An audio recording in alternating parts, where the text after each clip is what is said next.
South Africa's history and baseball tied together. Let's talk about it.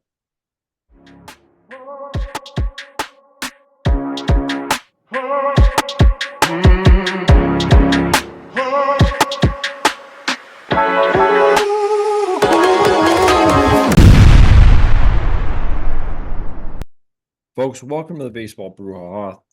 Thanks for joining us again. Adam, you didn't even know that was coming. Sure didn't. I wouldn't. They don't go together like peanut butter and jelly. They do not. Not a lot of baseball in South Africa. I'm sure there's more. Cricket. And there's probably more now. The baseball is more global. And I apologize. I didn't do my research. See if there's a South African team. I sort of assumed there would be. But probably not of high, like major league talent, but still, it happens. I mean, I remember I played it. I visited the small country of Slovenia. And I don't know if this is a professional team, but they had a wood bat baseball league. So they were playing, and myself and a couple friends, we practiced with the team. The Golovek. Can you translate that, Adam? You have any idea how that would translate? Golovek. Golovek. Hits and runs. Gloves. Gloves. Golovek gloves. Of course. I'm gonna have to see next time I get out my trunk. I think I still have the Golovek hat. There you go. So I should bust that out. See if I have it. So, Adam, I'm talking way too much, but I have more Christmas swag. We're a month out. I got more Christmas swag.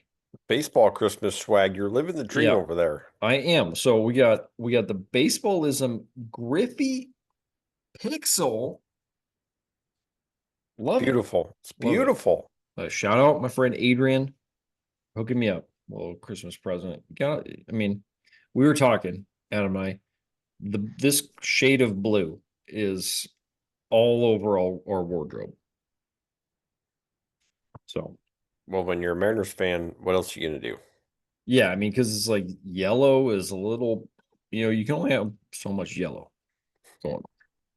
So, anyway, Adam, anything that you got to bring today? Otherwise, I'm going to get right into it.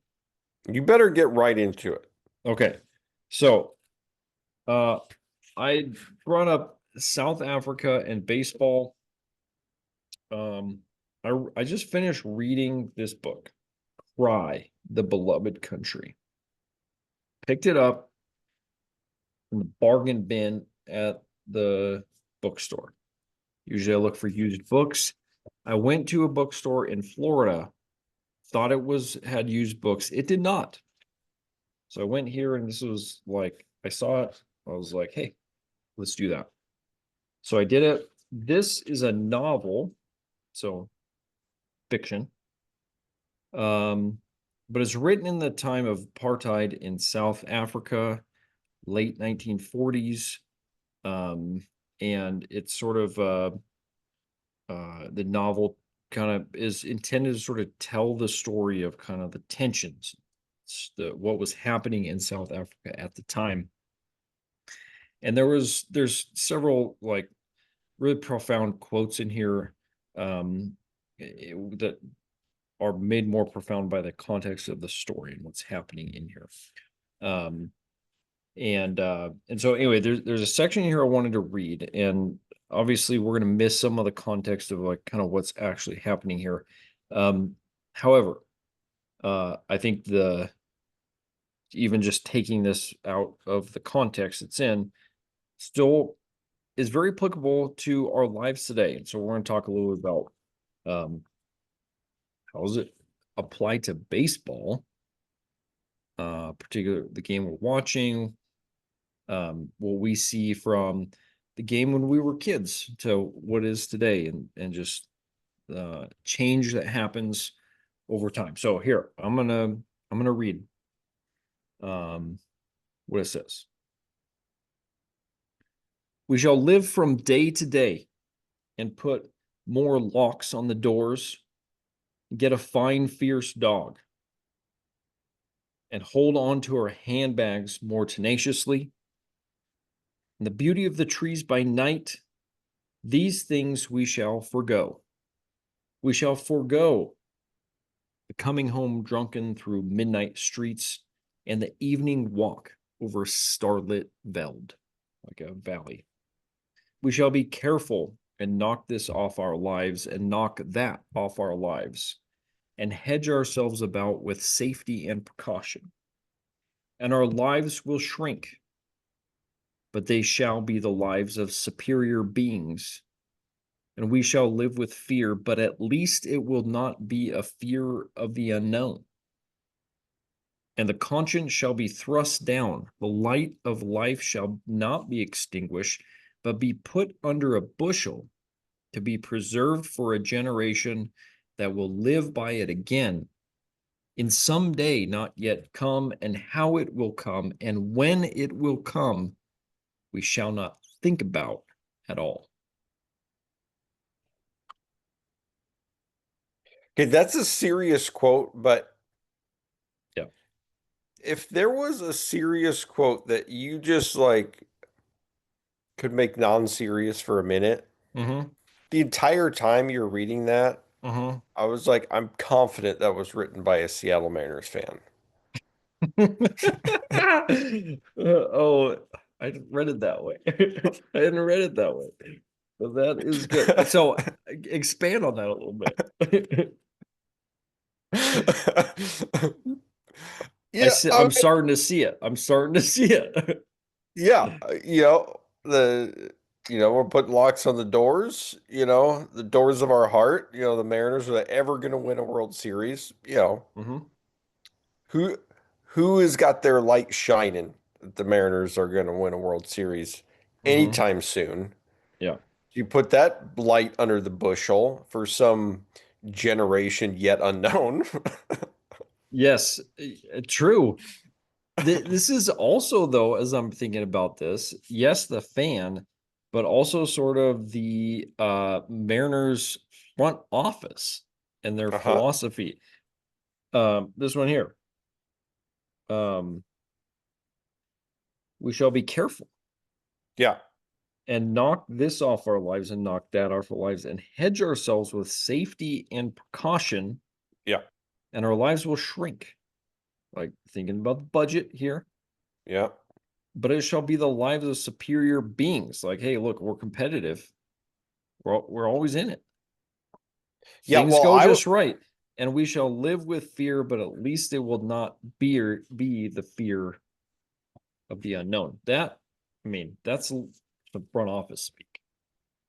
yeah, well, I was thinking as far as the superior beings that, Mm-hmm. the Mariners fans get credit for being intelligent, engaged, Mm-hmm. uh, Mm. excellent fans, and I think a lot of that is due to our, resilience through a sustained period of grief and fear of perpetual loss. And it's not unknown, it's Mm-hmm. coming. The fear is real. Yeah. We lose always. Yeah. Yeah. It's crazy to think about because, like, there's part of you, like, especially the way that the season ended last year and how far the Mariners got. They're 8 outs away from the World Series. You think, man, they're that close. They might get there. And then you go back and you think to the early 2000s Mariners, won 116 games, won 93 the next 2 years, still to make the playoffs. And then it took 20 years to get back to the playoffs. Then you think about the Chicago Cubs, 1906, like in that mid stretch in there, they were really, really good. 1908, apologize, win this last World Series. To get back to the series, I think it was 1945. That's a long time. Don't win it until 2016. I mean, it's just like you want to think it's got to be coming soon that they'll at least get there. But this is the thing that is both the joy and the pain of being a sports fan, or just sports in general, is you don't know. You don't know what's going to happen. Though Mariners fans were pretty sure what's going to happen. Well, yeah, well, yes, but I mean, it's just one of those things where it's like, yeah, there's probably not a lot of Mariners fans, especially right now. I think watching what other teams are doing in the off season and watching the Mariners with fear, but it will not be the fear of the unknown of signing a guy and not sure how it's going to turn out. We're not going to have that fear. You know what I'm saying? Yeah. And we're watching it and we're going, look, we're going to have a pretty good team. They're going to be competitive, but we're a bat or two short. We're short in the bullpen. I mean, it's you're right. That was a astute observation. That's very well. I mean, I wasn't planning on going that road. I was kind of thinking a little bit more of sort of like how the game has changed and all that kind of stuff. But that was incredibly astute. I like where you took that. Well, it's on the mind. We're ramping right up to pitchers and catchers reporting, Hmm. and I, I'm excited for another year of baseball, Hmm. as I always am. Yeah. So I'm going to be honest with you. I'm looking at free agent signings and whatever. Like, Hmm. we're not better than No. last year's team. No. I So, mean, so the one thing is that, and I don't think it's going to happen, but if the starting pitching is closer to what it was in 2024, mhm. you're probably in a similar tier because just your starting pitching is going to be better. You're using the bullpen less, so that could help. But you're absolutely right. You look at the roster, it's not it's a bat or two short at least, and then probably bullpen arms, whatnot. Yeah, So, well, and what happened with the Mariners pitching staff mhm, in that year was it's just like almost never happens in the history of baseball. right. Yeah, I mean, last year was much more of a normal Yeah. situation where guys are out for a period of time. The Mariners have been really fortunate with their starting pitching health. Some of that you got to give credit to their training and their medical team and all that kind of stuff because it all matters. But it is unusual for sure to go through a season healthy for everybody to be effective. Um, and that was even without really Brian Wu being Brian Wu. He kind of had a trade because Bryce Miller was much better. But anyway, so on and so forth. So, but yeah, I'm with you. It's hard. Like I'm looking forward to it, but I feel like there's always this point, and this is kind of that time where I'm still not there yet. Um, where Yep. there are pieces that I'm looking forward to, but it's like I'm not quite there yet. So I think I'm a little bit more there because I'll be coaching again. And I'm also volunteering um, for the baseball league that I'm coaching for. So I'm working on baseball things, and thinking about practices and drills and all that kind of stuff. So I'm a little bit more geared up than I normally would be. So, folks, thanks for hanging with us. How we relate the history of South Africa to Major League Baseball or just baseball in general. It's a lot of different ways that particular quote could go. There's other really good stuff in here. I would encourage the read. It's worth it. Parts it's a little slow at points, but there's a lot of stuff in here. It'll hit you. It'll hit you.